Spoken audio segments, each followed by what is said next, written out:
Mahershala, Viggo, how do you actually form that rapport as actors? We met over about a year ago, and about 9 months before we started shooting. And we had that moment, funny enough, not knowing each other, where we were just sort of both, having this introverted moment at a big luncheon with a bunch of amazing actors around, and we were sort of found ourselves tucked in a corner, and we spoke for a while. But I think that was the initial conversation that I think sort of peppered the moment for us to meet later and to begin working, and having, at that moment, not knowing we were gonna work together on something, and to connect and then step into a project where we're about to start shooting.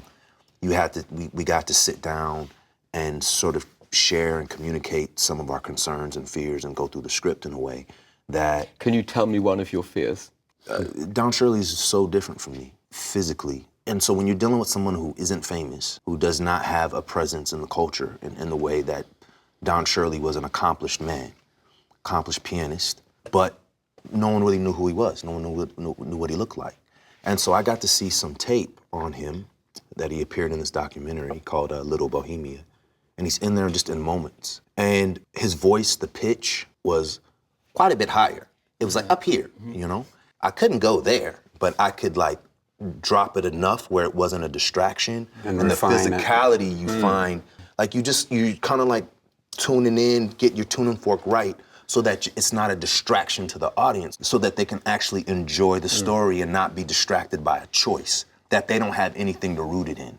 Anything you learned along the way surprised you? I wasn't aware of the Green Book first going into it, but once I did my homework on that and that aspect of it, Don Shirley resonated for me. And the fact also that I didn't feel like that he, as an archetype, especially within the Black canon of characters, I didn't feel like he existed. If you take a gentleman going back to the 1960s and who was educated and had this degree of affluence and has this regal presence, and his interior struggle, like what he's going through, what he's not necessarily trying to come to terms with, but what the things that he has to hide for his own good, the whole combination of things, I didn't feel like I had ever seen him before.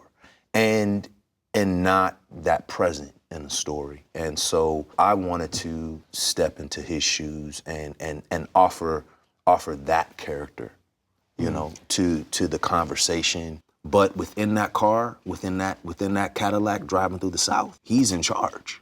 And he doesn't need to go on this journey. He chooses to go on this journey, specifically to sort of make his offering and make an impact on the perception and perspective of Black people, which was very limited, not only in the South, but in the North as well. But for him to go down where the laws are different was a different thing. So there's a degree of empowerment in this character that I had never seen before.